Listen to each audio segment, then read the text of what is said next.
নমস্কার বন্ধুরা, সুপ্রভাত চ্যানেলে আমাদের সবাইকে স্বাগত। আজ আমি বানাবো তাল দিয়ে সিদ্ধ পিঠে। প্রথমে নারকেলটা ছাই মারার জন্য মৌরি আর দুটো এলাচ, ছোটো এলাচ আমি ভেজে নেব হালকা করে। মৌরিটা আমার ভাজা হয়ে গেছে, হালকা গন্ধ উঠে গেছে। এবার আমি এটাকে নামিয়ে নেব। এবার আমি নারকেলটা ছাই মেরে নেব।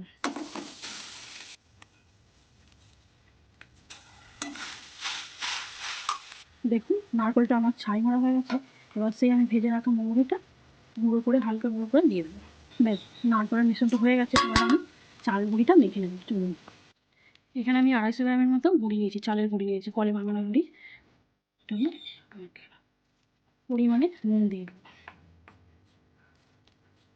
তালের সিদ্ধ পিঠা করলে তালটা কিন্তু খুব ফোটাতে হবে, ভালো করে ফুটিয়ে ফুটিয়ে একবারে টাইট হয়ে যাবে, খুব সুন্দর একটা গন্ধ উঠবে, তখন এটা হয়ে যাবে। তারপর নাহলে কিন্তু যদি কাঁচা বা অল্প ফুটিয়ে করা যায়, পিঠে কিন্তু ফেটে যাবে, হবে না।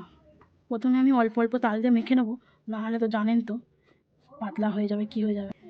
দেখুন এইভাবে অল্প অল্প করে দিয়ে গুঁড়িটাকে মেখে নিতে হবে। দেখুন ডোটা আমার রেডি হয়ে গেছে। কিছুক্ষণের জন্য একটু আমি চাপা দিয়ে রাখলাম। চলুন এবার খোলা যাক। কিছুক্ষণ হয়ে গেছে। এবার আমি এটাকে আরেকটু ফাটিয়ে নেব, মেখে নেবার একটু।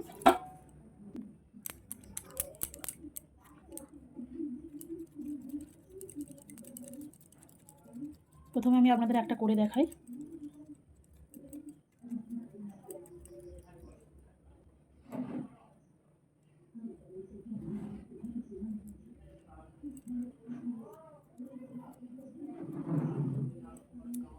এইভাবে সব কটা পিঠে আমি পাকিয়ে নেব। দেখুন এবার আমি চলুন সব কটা পিঠে পাকিয়ে নেব। এইভাবে আবার আমি এক একটা করে পিঠে সব পাকিয়ে নেব। দেখুন কি সুন্দর তেল তেল মতো হচ্ছে, একটুও কিন্তু ফাটে না। হ্যাঁ,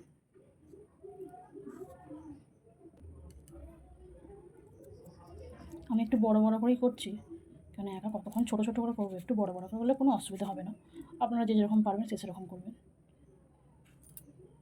দেখুন সব কটা পিঠে এখানে পাকানো হয়ে গেছে। এবার আমি এটাতে সাজিয়ে নেবো ভালো করে। সবগুলো আমার সাজানো হয়ে গেছে। এই যে আমি আগের থেকে জল গরম করতে দিয়েছিলাম, গরম হয়ে গেছে, তো আমি এটাতে দিয়ে দেবো। আর একটা কিছু ঢাকনা, যে কোনো কিছু একটু চাপা দিয়ে দেবো, এতে যেন চাপা পড়ে, যেন বাষ্পটা না বেরোতে পারে। চাপা দিয়ে দিচ্ছি। এবার আমি 15 থেকে 20 মিনিটের মতো একটু সিদ্ধ করে নেবো। 20 মিনিট মতো হয়ে গেছে। এবার আমি এটাকে খুলে দেখবো, একটু হাত দিয়ে দেখবো। বন্ধুরা হয়ে গেছে আমার। এবার আমি এটাকে নামিয়ে নেবো।